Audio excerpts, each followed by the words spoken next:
बिस्मिल्लाहिर्रहमानिर्रहीम, अस्सलाम वालेकुम। आज हम डिस्कस करेंगे शियाटिका यानी कि अर्कन निसा। आपने देखा होगा कि कुछ लोगों की कमर दर्द के साथ एक टांग में दर्द होता है या टांग के किसी एक हिस्से में दर्द होता है। टांग सुन्न होती है और सुइयाँ चुभती हैं और टांग कमज़ोर भी हो जाती है। तो ये अलामात जो है ये शियाटिका के हो सकते हैं, अर्कन निसा के हो सकते हैं।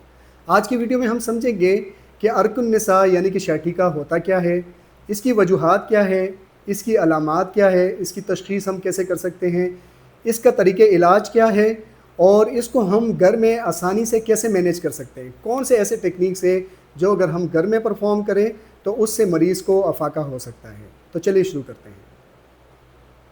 शियाटिका यानी कि अर्कन निसा ये एक ऐसी कंडीशन है जिसमें कमर में मोरों के दरमियान से जो नर्व्स निकली हुई है और जो टांगों को सप्लाई कर रही है, वो नर्व, वो रग जो है उसको सफ़ेद रग या एहसास और हरकत वाली रग होती है, वो उस पे अगर कोई दबाव आ जाए या कोई इंजरी हो जाए और इंजरी की वजह से सूजन हो जाए तो वो नर्व जहाँ जहाँ तक लेग में जा रही है, टांग में जा रही है, वहाँ वहाँ तक पेशेंट को पेन फील होगा। तो इस कंडीशन को शियाटिका कहते हैं। हम ज़रा मॉडल पे समझते हैं कि ये कौन सी रग होती है। ये हमारी कमर है और ये कुछ रगें आपको येलो कलर की ये रगें नज़र आ रही होंगी। ये वर्टेब्रा है, ये दो वर्टेब्रा के दरमियान इंटरवर्टेब्रल डिस्क है और ये डिस्क जो है ये शॉक एब्जॉर्बर का काम कर रहा है और स्पेस भी प्रोवाइड कर रहा है। और ये न्यूरल फोरामिना है, यहाँ से नर्व बाहर निकली है और ये नर्व जो है ये निकल के नीचे टांग को सप्लाई कर रही है। अब जब भी ये डिस्क जो है किसी भी वजह से बाहर निकलेगा और इस नर्व के ऊपर दबाव डाल देगा, उस दबाव की वजह से मरीज़ को नीचे टांग में अलामात ज़ाहिर हो जाएं, तो इस कंडीशन को हम शियाटिका यानी कि अर्कन निसा कहते हैं। अब देखें, मुख्तलिफ नर्व जो है वो डिफरेंट एरियाज़ को सप्लाई कर रहे हैं। मतलब कुछ एक नर्व जो है वो थाई तक सप्लाई करेगा, दूसरा नर्व थाई के आउटर साइड, दूसरा इनर साइड, फ्रंट साइड, नी से नीचे फुट तक कुछ नर्व सप्लाई कर रहे हैं। तो जिस एरिया पे दबाव आएगा उस एरिया की सेंसेशन उस एरिया में हमें नीचे फील होगी, अलामात नीचे महसूस होंगी। तो इस कंडीशन को कहते हैं अर्कन निसा। इसकी काजेज़ मुख्तलिफ हो सकती हैं, जिस तरह की ऑक्यूपेशन में जो वेट लिफ्टर होते हैं वो झुक के वज़न उठाते हैं। तो झुकने से होता क्या है, फॉर एग्ज़ाम्पल इसमें आप देखें तो ये जो स्ट्रक्चर है ये इंटरवर्टेबल डिस्क, ये एक गुब्बारा नुमा स्ट्रक्चर है।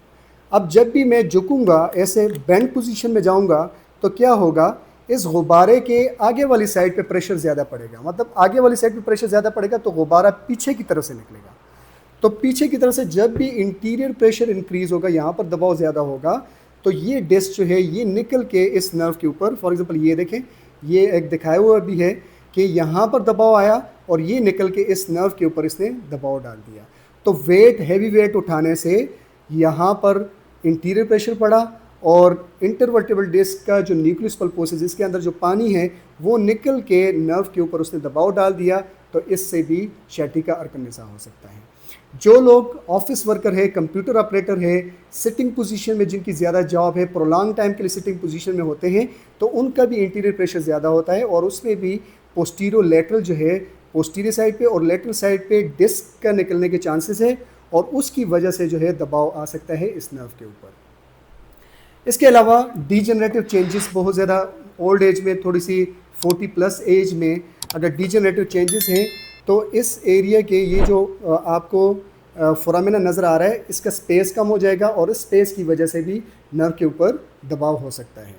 अब दबाव की वजह से या तो दबाव हो सकता है या इंजरी भी हो सकती है। इंजरी कैसे हो सकती है, for example road traffic accident में अगर बंदा गिरता है, एक्सीडेंट होता है, तो उसमें एक वर्टेब्रा जो है दूसरे के ऊपर स्लिप कर जाएगा, मतलब ये पीछे रह जाए और ये आगे स्लिप कर जाए, तो क्या होगा, इस नर्व को इंजर्ड कर देगा, इसकी इंजरी हो जाएगी और उस इंजरी की वजह से यहाँ पर इन्फ्लेमेशन स्टार्ट हो जाएगी, यहाँ पर सूजन स्टार्ट हो जाएगी और सूजन की वजह से जो नीचे सप्लाई है वो ब्लॉक हो जाएगी।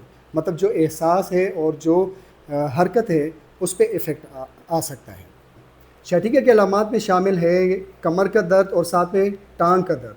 टांग का, पूरी टांग का हो सकता है और किसी एक हिस्से का भी दर्द हो सकता है। दर्द के साथ साथ टांग का सुन्न होना, सुइयाँ चुभना, टिंगलिंग सेंसेशन, नमनेस, सुन्न होना और टिंगलिंग सेंसेशन यानी कि सुइयाँ चुभना।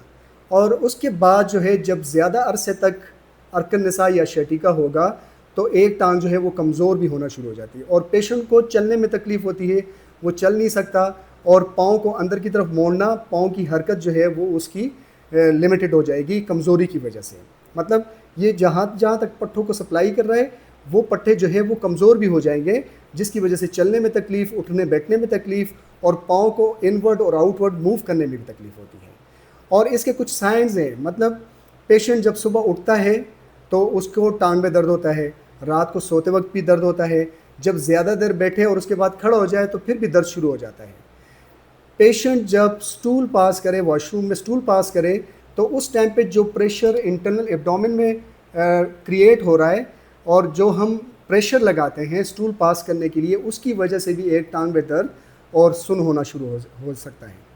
इसके अलावा स्नीजिंग, छींकना या खांसी करना, उसकी वजह से भी कमर में और टांग में दर्द हो सकता है। एक अलामत ये भी है कि पेशेंट जब स्टैंडिंग पोजीशन में होगा तो उसकी कमर जो है वो टेढ़ी होगी, वो उसको आप खड़ा करेंगे तो वो अपनी कमर को टेढ़ा रखेगा, मतलब पेल्विस को शिफ्ट करेगा। कैसे शिफ्ट करेगा? फॉर एग्जांपल इस साइड पे नर्व रूट का दबाव है राइट साइड पे, तो वो क्या करेगा, राइट साइड पे पेल्विस को शिफ्ट कर देगा और बॉडी को लेफ्ट साइड पे मूव कर देगा इस पोजीशन में।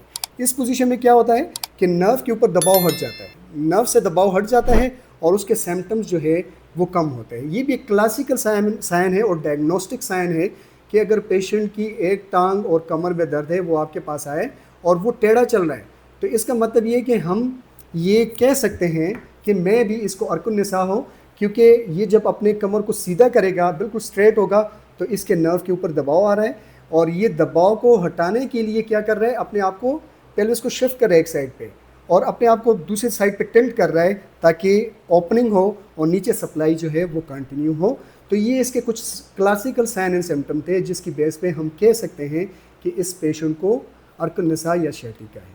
अब हम देख लेते हैं कि इसकी डायग्नोसिस कैसे करेंगे। इसकी डायग्नोसिस में शामिल है सबसे पहले एमआरआई में हमें पता चलता है कि डिस्क निकली हुई है, किस लेवल पे निकली हुई है और कहाँ पर उसने दबाव डाला हुआ है, इसका पता चलता है।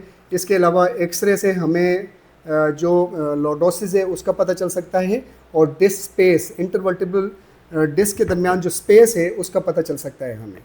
इसके अलावा SLR जो स्ट्रेट लेग रेजिंग है उसमें पेशेंट को पेन होगा, मतलब पेशेंट जब अपनी टांग को, पेशेंट को सीधा आप लिटा दें और उसको कहें कि अपनी टांग को सीधा सीधा उठाएं, तो जब पेशेंट सीधा लेटा हुआ है, अपनी एक टांग को जिसमें तकलीफ़ है उसको वो सीधा उठा रहा है, तो उस पेशेंट के सिम्टम स्टार्ट हो जाएंगे, मतलब पेन और नमनेस स्टार्ट हो जाएगी।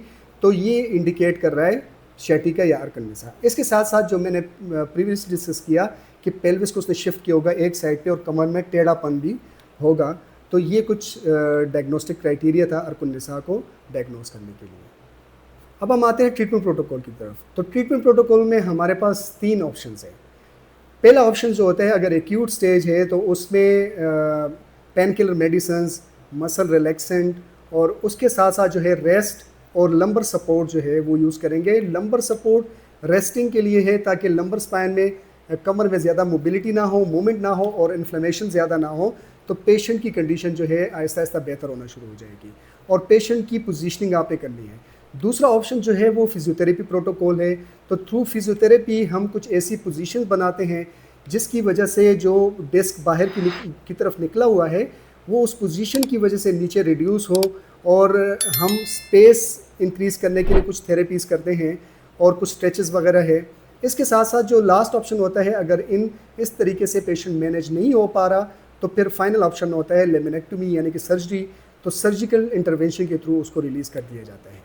तो अब हम देखते हैं कि हम फिजियोथेरेपी में कौन सा प्रोटोकॉल हम करेंगे। इससे पहले आप ये याद रखें कि जब आप इन्फ्लेमेटरी कंडीशन है, एक्यूट स्टेज है अर्कुन निसा में, तो उसमें हम फिजियोथेरेपिस्ट आइसिंग कर सकता है, रेस्ट दे सकता है और प्रॉपर पोजीशन बना सकता है। बाकी एक्सरसाइजेस हम देखते हैं कि वो आपने क्या करनी है और घर में कैसे इसको मैनेज करना है। तो चलिए देखते हैं।